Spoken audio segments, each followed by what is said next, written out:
छत्तीसगढ़ के राजधानी में माननीय मुख्यमंत्री के कर कमलों द्वारा स्वामी विवेकानंद जी के रायपुर निवास स्थान देव भवन को विवेकानंद स्मारक के रूप में संरक्षण कार्य का शुभारंभ आज दिनांक 12 जनवरी 2023 को किया जा रहा है।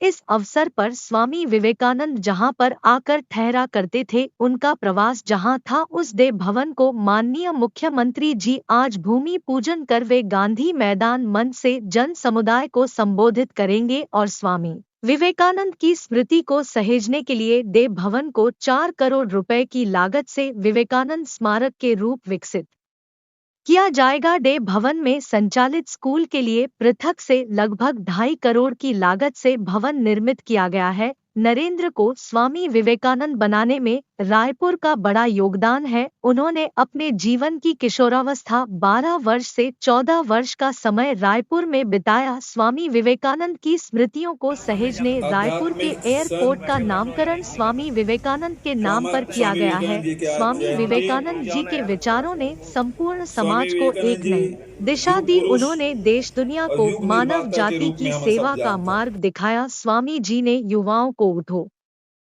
जागो और तब तक नहीं रुको जब तक लक्ष्य प्राप्त न हो जाए का संदेश दिया। छत्तीसगढ़ में जो महापुरुष आए उनसे संबंधित स्थलों को विकसित करने का प्रयास किया जा रहा है। स्वामी विवेकानंद जी के विचारों ने संपूर्ण समाज को एक नई दिशा दी। उन्होंने देश दुनिया को मानव जाति की सेवा का मार्ग दिखाया। छत्तीसगढ़ के लिए सम्मान और गर्व की बात है कि स्वामी विवेकानंद जी के बचपन का कुछ समय रायपुर में बीता। राज्य सरकार रायपुर में बसी स्वामी जी की यादों को सहेजने और संवारने का प्रयास कर रही है। मुख्यमंत्री ने युवा दिवस के अवसर पर पुलिस सब इंस्पेक्टर पद की भर्ती प्रक्रिया शुरू करने के निर्देश अधिकारियों को दिए। इसके माध्यम से 971 पदों पर भर्ती की जाएगी। मुख्यमंत्री श्री भूपेश बघेल ने राजधानी रायपुर के नगर निगम गार्डन के समीप भूतनाथ दे चैरिटेबल ट्रस्ट द्वारा संचालित Harinath academy English higher secondary school के नए भवन का लोकार्पण किया। यह स्कूल देव भवन में संचालित हो रहा था। स्कूल भवन का निर्माण 2.5 करोड़ रुपए की लागत से किया गया है। मुख्यमंत्री श्री भूपेश बघेल ने सिहावा में आज 72.56 करोड़ से अधिक के 106 विकास कार्यों का लोकार्पण एवं शिलान्यास किया। इनमें 16.54 करोड़ से अधिक के 37 विकास कार्यों का लोकार्पण व 56.01 करोड़ से अधिक के 69 विकास कार्यों का शिलान्यास शामिल है। दुनियाला स्वामी विवेकानंद जी संदेश दे है, जिया भी गए समाज ला कुछ दे है। अकेला रायपुर है जे स्वामी जी ला नरेंद्र नाथ ला स्वामी विवेकानंद बनाए में रायपुर और छत्तीसगढ़ के जो योगदान है वो कभी नहीं भुलाया जा सके। जी नरेंद्र नाथ से विवेकानंद बने के जन यात्रा है वो में मुख्य पड़ाव हमारे छत्तीसगढ़ के रहे, रायपुर के रहे। वो किशोरावस्था जब 12 से 14 साल के उम्र में कोई भी किशोर सीखते वो हमेशा जीवन भर याद रही थे। उगर बारे में बहुत विस्तार से स्वामी जी आपके बीच में रखे। तो निश्चित रूप से स्वामी विवेकानंद जी के निर्माण में रायपुर के छत्तीसगढ़ के योगदान रहे हैं और ओला चिर स्थायी बनाए बर ये जन देव भवन है तो स्वामी विवेकानंद स्मारक के रूप में अंतर्राष्ट्रीय स्तर पे।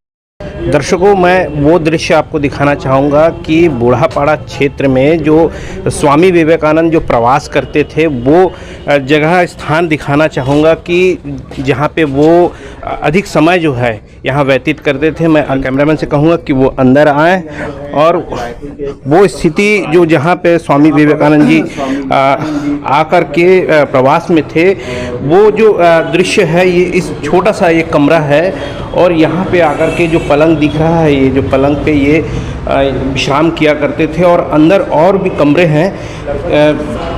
अभी जो हालात हैं इसके कमरे देखिए, ये दीवारें जो दिख रही है, दीवारों में पपड़ियाँ निकल आ पड़ी है। ये जो है स्वामी विवेकानंद जी का एक कमरा था जहाँ पर के ये बैठ कर के अपने प्रतिदिन के जो नित्य कार्य हैं उसको करते थे।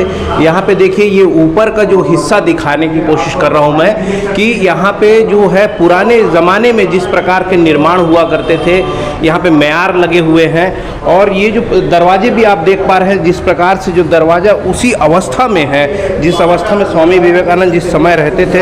हो सकता है कि उस वक्त में इनकी रंग रोगन और शान शौकत अलग रही होगी, परंतु अभी की जो अवस्था है जो पुराना स्थिति में है, जर्जर हो चुका है, थोड़ा बहुत रिपेयरिंग है। आज माननीय मुख्यमंत्री जी यहाँ पे आ रहे हैं, उनके इस स्थान पे आकर के नया निर्माण की बात करेंगे, तो उसको लेकर के हम यहाँ पे और भी कमरे हैं दिखाना चाहेंगे कि यहाँ पे जो उनके साथ के रहने वाले लोग जो हैं इस कमरे में प्रवास किया करते थे। इस प्रकार से जो स्थितियाँ परिस्थितियाँ अभी जो देख रहे हैं कि हो सकता है कि भविष्य में माननीय मुख्यमंत्री जी इसके निर्माण के लिए विशेष ध्यान दें। हमारे बीच जो हैं कुछ ऐसे लोग जुड़े हैं जो स्वामी विवेकानंद के बारे में कहाँ रुकना है, उनका खान पान, रहन सहन और रायपुर जैसे छत्तीसगढ़ की राजधानी में उनका जो प्रवास रहा है उस प्रवास को लेकर के कितने समय तक रहे हैं, किस प्रकार के इस शहर में काम किए हैं। और स्वामी विवेकानंद को किसी की परिचय की आवश्यकता तो नहीं है, वो विश्वव्यापी हैं और यहाँ पर उनका रहने का क्या उद्देश्य था और उनके रहते हुए इस शहर को किस प्रकार से डेवलपमेंट मिला, किस प्रकार से लोगों के अंदर में जो अवेयरनेस है, वो सारी चीज़ें जो बातें हैं, ये जो लोग हमारे साथ जुड़े हुए हैं उनके बाप दादाओं से ये कहानियाँ जो है सुनी है, तो हम इनसे जानने की कोशिश करेंगे कि क्या स्वामी विवेकानंद जी किस प्रकार से यहाँ पर रहते थे, अपना ध्यान करते थे और किस प्रकार से लोगों के साथ जो बीच में लोगों के बीच जो अपना जो समय व्यतीत करते थे किस प्रकार से करते थे। मैं मोहम्मद मुनीरुद्दीन बूढ़ापारा निवासी, मैं काफ़ी समय से देख रहा हूँ कि ये स्मारक में पहले एक छोटा सा हट हुआ करता था। हम छोटे छोटे थे तो यहाँ पतंग लेने सब आया करते थे। फिर हमारे बाप दादा ने बताया हमको कि ये स्वामी विवेकानंद जी ने यहाँ पर कुछ दिन निवास किया और यही वो गली है जहाँ से वो बड़ा तालाब स्नान के लिए जाया करते थे। और कुछ बंगाली फैमिली है और माननीय विद्याचरण शुक्ला जी का घर है, उनके पापा से जो भी उनकी मीट होती थी कुछ देर के लिए जाके फिर आराम फरमाया करते थे। यहीं से उन्होंने स्टडी करी और एक हमारे लिए गर्व की बात है कि इतनी बड़ी हस्ती हमारे मोहल्ले में रही। और आज एक और बड़ी गर्व की बात है कि माननीय मुख्यमंत्री जी द्वारा इसका जीर्णोद्धार का आज ओपनिंग किया जा रहा है। ये हम मोहल्ले वासियों के लिए बहुत खुशी की बात है। ये मकान है, इस पे रहा करते थे और अपना समय लोगों के साथ व्यतीत करते थे। इसके बारे में आपको क्या जानकारी है? मैं मोहम्मद नदीम निवासी बूढ़ापारा। ये स्मारक हमारे घर के सामने हमारे पूर्वजों ने हमको बताया कि यहाँ स्वामी विवेकानंद जी रहते थे और हमने तो छोटी उम्र से देखे। जो स्थिति है आज है वो स्थिति पहले भी थी, लेकिन हमको सब बताया गया कि स्वामी विवेकानंद जी यहाँ कुछ साल रहे और अपने इसमें जो भी उन्होंने संदेश देना था उस युवा अवस्था में उन्होंने संदेश दिया, जो आज भी रायपुर में एक ऐतिहासिक चीज़ रही है और सबसे उनका मेल मिलाप रहा। वो सुबह प्रातःकाल में यहाँ से निकलते थे और बूढ़ा तालाब में स्नान करने के बाद वो कोई रिश्तेदार या कोई उनके जानने वाले उनसे मिलते हुए वापस आते थे। आने के बाद यहाँ उन्होंने कई सारे बैठ के संदेश दिया। संदेश देते हुए उन्होंने कई सारी चीज़ें ऐसी बताई जो प्रदेश स्तर पे और देश स्तर पे और इंटरनेशनल स्तर पे सारी चीज़ें यहाँ से निकली है। ये हमारे लिए सौभाग्य की बात है। हम अपने आप को गौरव वो कर रहे हैं कि हमारे मोहल्ले में ये चीज़ रही, हम बहुत किस्मत वाले हैं। और इस चीज़ का जीर्णोद्धार माननीय मुख्यमंत्री एवं एजाज ढेबर, माननीय विकास उपाध्याय और भी सभी लोगों ने जो कि इसके लिए पहल किया है, हम उन सबको धन्यवाद देते हैं। पूर्व में भी मुख्यमंत्री जी आए, उन्होंने भी पहल की थी, लेकिन उसका इम्प्लीमेंट नहीं हो पाया। कारण हम नहीं जान सकते, लेकिन ये है कि इम्प्लीमेंट नहीं पाया। लेकिन ये चीज़ आज बन रही है, हम लोग सब गौरव वो कर रहे हैं। तो दर्शकों, जिस प्रकार से इन्होंने बताया कि इस जो जर्जर जो बिल्डिंग है जहाँ पे स्वामी विवेकानंद रहा करते थे, आकर के अपना समय व्यतीत करते थे और कुछ रिश्तेदार हैं, मैं उस गलियों को भी दिखाना चाहूँगा। माननीय मुख्यमंत्री जी जिस प्रकार से जो इस बिल्डिंग को नया स्वरूप देंगे, एक प्रकार से एक बहुत बड़ा पर्यटक स्थल भी बनने वाला है। माननीय मुख्यमंत्री जी की पहल हो रही है। माननीय मुख्यमंत्री जी आज इसका जो है भूमि पूजन करने वाले हैं। तो निश्चित रूप से ये रायपुर शहर के लिए और छत्तीसगढ़ के लिए बड़ा गौरव का विषय होगा। हम उन गलियों को भी आपको दिखाएंगे जहाँ स्वामी विवेकानंद गलियों से होते हुए सरोवर में जाते थे, स्नान करते थे। तो हमारे छत्तीसगढ़ और रायपुर के लोग बहुत कम जानते हैं ये भगवान स्वर्गीय भूतनाथ डे और स्वर्गीय हरिनाथ डे, दोनों भाई जो फर्स्ट नेशनल लाइब्रेरियन थे और 36 भाषा के जानकार थे। उनका ये निवास स्थान है। और स्वामी विवेकानंद जी बाल काल में जब उनके पिता यहाँ वकालत करने आए थे, उनके साथ आए थे बालकाल में और 6 महीना यहाँ रहे इस भवन में। अब बूढ़ा तालाब में नहाते थे। चूँकि हरिनाट्य और भूतनाट्य के साथ में उनके पिताजी का संबंध था स्वामी विवेकानंद का, उस दौरान यहाँ पर आके, क्योंकि बंगाली समाज 125 साल पहले यहाँ पर आके बसा है, वकील, वकालत, डॉक्टर के पेशे में। और ये दोनों हस्ती बहुत गौरवित हस्ती, राष्ट्रीय स्तर की हस्ती है, जिसे लोग नहीं भूल पा रहे। ये एक उपलब्धि है जो हम लोग मांग कर रहे थे कि इस स्मारक को, क्योंकि अब उनके जो दामाद थे NR बोस, उनकी लड़की थी, वो दोनों ख़त्म हो गए, जो बाजू में रहते थे, सेवानिवृत्त अधिकारी थे वो। उसके बाद इस परिसर कौन देखेगा? तो इस परिसर को सरकार स्मारक के रूप में घोषणा करे, म्यूजियम की घोषणा करे। सरकार ने इस बात को अपने औचित्य को मानते हुए सरकार ने, माननीय मुख्यमंत्री जी, चूँकि रामकृष्ण आश्रम और विवेकानंद जी के उनका पूरा परिवार हमेशा उनका शिष्य भी रहे, स्वामी जी भी रहे उनके परिवार से, तो उनका सोच बहुत विवेकानंद जी के बारे में, महापुरुष के बारे में बड़ा सोच अच्छा है। और उन्होंने जब बात उठी तो इस बात को मांग करके उन्होंने स्मारक घोषणा किया और आज उसका विधिवत संचालन का लोग वो कर रहे हैं, शुरुआत कर रहे हैं। और ये पुराना धरोहर है। भारतीय जनता पार्टी 15 साल तक सरकार में रही है, तो ये जो चर्चाएं हैं तब से लेकर अब तक के चल रहे हैं। मैं जरूर कांग्रेस की राजनीति में हूँ, मैं उस समय भी बिजनौर जी से लेकर सारी चीज़ को बोलते रहा हूँ, किंतु शायद उनके रूने रह गए, क्योंकि उनको ऐसे काम करने में कोई रुचि रहता नहीं है। शायद आपकी जानकारी में बहुत लोग जानकारी हो, ये मार्ग का नाम भूतनाट्य मार्ग है, जो विधिवत सुनील सोनी जब मेयर थे तब ने विधिवत कराया था इसका। यहाँ के बारे में और बता पाएंगे दिवाकर करके, जो वर्षों से यहाँ कर्मचारी सेवा कर रहा है, वो बता पाएगा। इस भवन में जो हमने यहाँ पे जो स्थितियाँ परिस्थितियाँ दिखाई हैं, और इस बीच एक बात खुल करके सामने आ रही है कि स्वामी विवेकानंद जहाँ रहते थे उस भवन की देखरेख के लिए एक व्यक्ति 1996 से यहाँ पे इस भवन की देखरेख करते थे। अब ये स्थिति बन पड़ रही है कि यहाँ अगर ये नया निर्माण होता है तो ये जो परिवार है ये बेघर हो जाएंगे, तो किस प्रकार की शासन की व्यवस्था रहेगी उनसे जानने की कोशिश करेंगे। और बनने जा रहा है, माननीय मुख्यमंत्री जी इसका फिर से बिल्डिंग को नया स्वरूप देंगे। तो आपका जो यहाँ पे काफ़ी समय से, कितने सालों से आप रह रहे हैं, और इसके बाद आप क्या करेंगे? मैं तो 96 से यही वाला, मतलब जहाँ स्वामी विवेकानंद जी ठहरे थे जिस रूम में, उसी रूम में ही मैं बिलोंग कर रहा था। और उसी रूम में ही मतलब मेरा दोनों लड़का जो है अभी 19, बड़े वाले बच्चे को 19 से उम्र है और छोटा वाला 14 साल का है।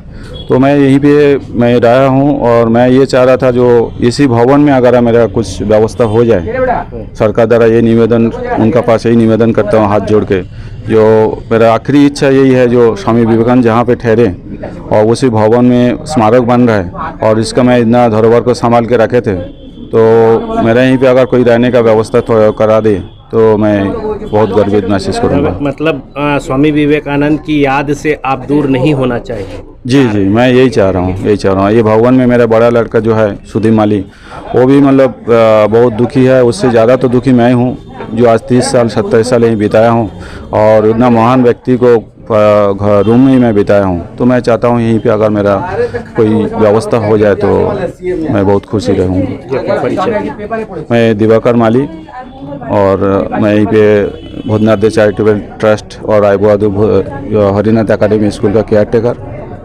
मतलब विगत 27 साल से काम कर रहा था, अभी भी हूँ इस भवन में।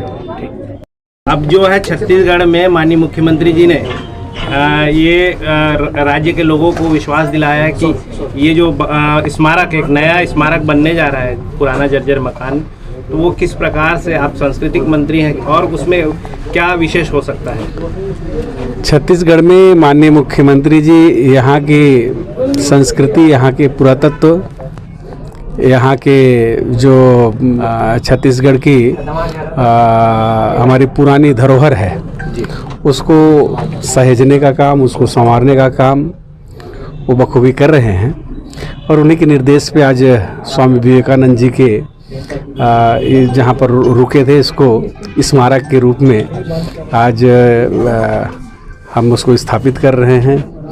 और स्वामी विवेकानंद जी जब पूरे देश और दुनिया में उनके मानने वाले लोग हैं, उनके आदर्श में चलने वाले लोग हैं, वो लोग यहाँ आ सकेंगे, देख सकेंगे कि स्वामी विवेकानंद जी का संबंध छत्तीसगढ़ से रहा है। 3 साल यहाँ 3 साल तक रुके हैं। इस जगह में हम लोग जहाँ खड़े हैं, ऐतिहासिक जगह को सजाने और संवारने का काम छत्तीसगढ़ सरकार कर रही है और इसके लिए माननीय मुख्यमंत्री जी को विशेष रूप से बहुत धन्यवाद, साधुवाद। स्वामी विवेकानंद जी के जो ये धरोहर है इसको सहेजने का काम छत्तीसगढ़ सरकार कर रही है, तो यहाँ पे जो इंफ्रास्ट्रक्चर बनाया जा रहा है इस बारे में थोड़ा बताएं और इस भवन को कैसे संरक्षित करेंगे। आज विवेकानंद जी की जयंती और उस अवसर पर छत्तीसगढ़ राज्य बनने के बाद जो यहाँ की संस्कृति है, यहाँ की कला, यहाँ की जो धरोहर है, और ये भी धरोहर के रूप में है इसलिए क्योंकि विवेकानंद जी 2 साल तकरीबन इस स्थान में निवास उन्होंने किया था और छत्तीसगढ़ प्रदेश के मुख्यमंत्री भूपेश बघेल जी ने सरकार बनने के बाद ही ये फैसला लिया। कांग्रेस की सरकार बनी और फैसला लिया। इसके पहले 20 साल किसी ने कोई फैसला नहीं लिया, लेकिन छत्तीसगढ़ की कांग्रेस की सरकार बनने के बाद मुख्यमंत्री जी ने फैसला लिया और इसको एक स्मारक के रूप में एक हिस्टोरिकल प्लेस बनाने का निर्णय लिया है। हिंदुस्तान में चाहे आप तमिलनाडु चले जाइए, अलग अलग जगह, कन्याकुमारी चले जाइए, विवेकानंद जी जहाँ जहाँ गए हैं वहाँ एक स्मारक के रूप में उसको स्थापित किया गया और मैं समझता हूँ एक अच्छी शुरुआत है। विवेकानंद जी जिस पलंग में वो विश्राम करते थे वो पलंग है, वो फर्नीचर यहाँ पर है और इस पूरे स्थान को, इस पूरे प्रमाइसिस को एक सुंदर और एक ज्ञानवर्धक हम इसको कह सकते हैं बनाने की स्थिति है और सरकार इसको बना रही है। जिस प्रकार से इसका प्रचार प्रसार अब होगा बनने के निर्माण के बाद, तो विदेशी लोग जो हैं यहाँ पे पर्यटक आएंगे तो उसके लिए खासा व्यवस्था क्या है? बिल्कुल, देखिए जो विवेकानंद जी को मानने वाले खाली भारत देश में लोग नहीं है, पूरी दुनिया विवेकानंद जी के आदर्शों को मानती है। वो जो मार्ग जो उन्होंने बताया था, जो मैं समझता हूँ कि जो सोच उनकी थी पूरे विश्व के लिए एक अलग रूप में एक महान व्यक्तित्व के धनी थे और उनको मानने वाले लोग जरूर उनकी स्मारक को देखने आएंगे। उसकी भी व्यवस्था पर्यटन के उसमें भी छत्तीसगढ़ का नाम आगे बढ़ेगा और उसमें भी उसका लाभ हुआ।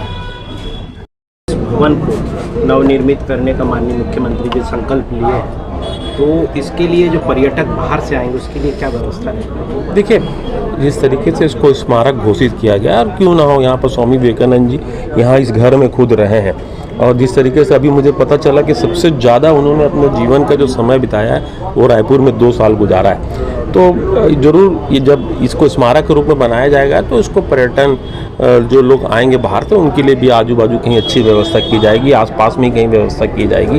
जिस तरीके से पहले यहाँ स्कूल चलता था उसको आगे शिफ्ट कर दिया गया है, गांधी मैदान के सामने में उसको शिफ्ट कर दिया गया है, तो जो पर्यटक आएंगे उनके कहीं पर भी कोई परेशानी नहीं होगी। बहुत बढ़िया उनके लिए भी व्यवस्था की जाएगी और इसको भी बहुत सुंदर पर्यटन स्थल इसको भी बनाया जाएगा। नगर निगम की इसमें क्या भूमिका रहेगी? नगर निगम की सबसे, देखिए आप कुछ भी काम करोगे बिना नगर निगम की भूमिका के कुछ नहीं होना है, तो जो भी कुछ होगा नगर निगम की सबसे बड़ी भूमिका यही है कि अभी वो स्कूल को उसने बनाया है। अब जब पर्यटन स्थल घोषित हो गया, इतना बड़ा स्मारक घोषित हो गया, तो बाहर से भी लोग आएंगे तो उनकी भी व्यवस्था नगर निगम ही करेगा। क्योंकि आप छत्तीसगढ़ की राजधानी नगर निगम के जो महापौर हैं और इस स्मारक को बनने के बाद देश विदेश से सैलानी आएंगे और ये बड़ा दायित्व बन जाएगा, आपके ऊपर बड़ा प्रेशर होगा कि इस भीड़ को और इस व्यवस्था को किस प्रकार से आप कर। देखिए, प्रेशर तो ऐसी भी है हम लोग तो बिना प्रेशर के, हम लोग जब सुबह निकलते हैं तो बिना प्रेशर का नहीं निकलते हैं, कई सारा प्रेशर रहता है, तो ये एक प्रेशर। और देखिए ये प्रेशर को मैं नहीं मानता क्योंकि ये तो लोग सैलानी लोग आएंगे यहाँ, बढ़िया घूमेंगे, पर्यटन लोग आएंगे, बढ़िया स्मारक को देखेंगे, तो ये अच्छा वो है, मतलब हम लोगों को इसमें हमें कोई परेशानी नहीं होगी। बहुत बड़े इसको बड़े सरलता से बढ़िया इसको कर लिया जाएगा, हमें कोई परेशानी नहीं होगी।